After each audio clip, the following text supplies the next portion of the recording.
bahwa saya mengundurkan diri.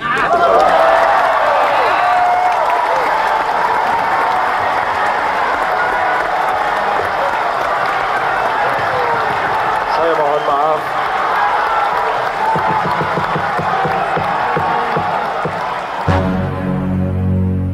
Oke, assalamualaikum warahmatullahi wabarakatuh. Selamat datang kembali di channel Sarjana Politik. Gimana kabar kalian guys? Dan langsung saja ya, kita akan membahas bagaimana cerita dari Yusril Iza Mahendra itu menceritakan tentang bagaimana Prabowo itu dikudeta sama Pak Habibie ya, menurut dari channel Total Politik. Dan dari cerita-cerita yang diceritakan oleh Yusril Iza Mahendra tentu saja sangat menarik perhatian ya, karena cerita itu mulai dari Nika Ardila, Prabowo Subianto maupun cerita mengenai Pak Yusril sendiri. Oke guys, langsung saja tonton potongan-potongan video di channel Sarjana Politik, dan jika kalian ingin menonton versi lengkapnya silahkan tonton langsung di channel Total Politik. Terima kasih. Para senior masih tetap ada di atas. Pada waktu itu Pak Wiranto Panglima TNI-nya, Pak Bagio HS kan kasar pada waktu itu. Jadi Pak Prabowo ini kan orang bisa meramalkan dia bisa jadi Panglima TNI. Orang nomor 3 lah kurang lebih itu ya secara ini ya, Prof. Kurang lah pada waktu. Tapi ya terjadilah musibah yang tidak mudah untuk dijelaskan. Ya banyak sekali salah paham terhadap hal itu. Ya seolah-olah Pak Prabowo itu mengerahkan pasukan mengepung rumah Pak Habibie, ya mau melakukan kudeta. Pak Habibie pun pada waktu kejadian itu ngomong ke saya begitu. Saya kan seperti nggak percaya gitu. Oh ini benar Pak Habibie. Kan saya kantor saya pada waktu itu kan ada di kantor Menko Polhukam sekarang ini. Pak Habibie kan di Binagraha. Saya dipanggil, Pak, apa yang terjadi Pak? Karena Pak Habibie sering manggil saya dari hal-hal yang serius sampai soal-soal yang kadang-kadang menurut pikiran saya aneh gitu ya. Misalnya. Tiba-tiba kan ditelepon sama Ajun, Pak Presiden panggil, Pak Yusril datang ke Binagraha. Dia datang. Saya pikir ada masalah serius. Kata Yusril, itu ada orang namanya Nika Ardila. Oh dia meninggal, kok orang pada nangis-nangis di kuburan. Siapa orang itu? Saya pikir mau tanya apa Bang? Tanya Nika Ardila, berarti Nika Ardila itu meninggal kan? Eksiden mobil. Kecelakaan. Saya bilang dia penyanyi Pak, ini anak-anak muda suka sama dia.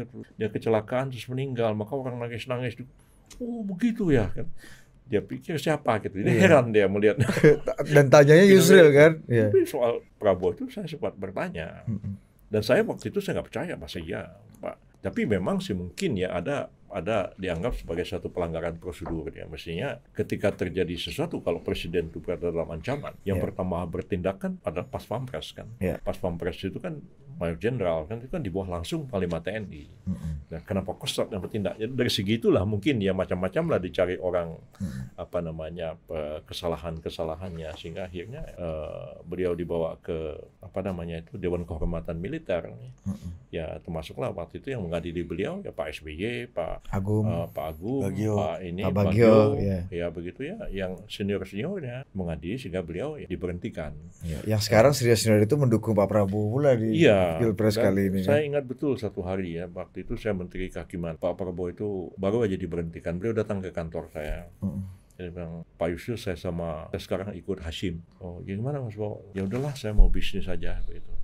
Terus ngomong sama saya soal, kalau nggak salah pabrik semen, ingat saya, yang di Cibinong, terus ada satu lahan di Nusa Kambangan, ingat saya. Nusa Kambangan itu kan daerah yang jadi kewenangannya Menteri Kehakiman. Jadi di situ ada konsesi lahan untuk ditambang untuk material pabrik semen. Jadi bisa nggak Pak Yusril bantu diperpanjang? Bisa aja, kita perpanjang aja. Ingat saya kejadian waktu itu, dan sebelumnya juga ketika beliau diberhentikan itu, beliau ajak saya pergi ke Yordan pada waktu. Jadi orang seperti Pak Prabowo itu nggak mungkin dia akan terus jadi hilang warga negaranya. Kenapa? Saya yakin itu kenapa? Karena pada waktu kecil Pak Prabowo itu kan masuk hutan ikut PRRI kan, bapaknya kan ke Sumatera pada waktu itu. Dan ketika PRRI itu digempur, sebagian tokoh-tokoh PRRI itu kan pada dikasih amnesti, mereka menyerah kan. Kemudian tapi begitu nyerah terus ditangkap. Itu kan seperti Tatsir, Safruddin, Burhanuddin Harahap, dan Pak Sumitro pada waktu itu kan dia tidak ikut menyerah, tapi menyingkir ke Singapura terus pergi ke Malaysia.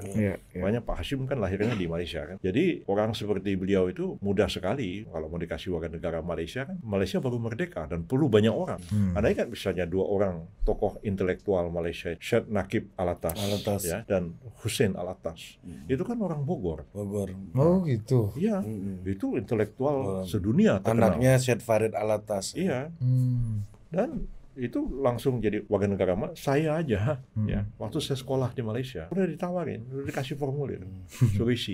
Waktu itu sambil ketawa-ketawa Pak Mahathir bilang, nanti sebentar jadi anggota parlemen katanya. Gitu. Kalau bisa membayangkan saya bisa jadi menteri di Malaysia kan. Nah, tapi saya bilang enggak lah, saya mau pulang aja. Nakib Terus saya Alatas pulang. itu orang Bogor ya. Iya, jadi mereka kan tahu. Waktu itu saya minta maaf, saya juga sedikit cerita. Saya sekolah, saya nulis disertasi doktor itu hanya 20 bulan. Nggak sampai 2 tahun. Melulus dengan cum laude, dan mereka senang sekali.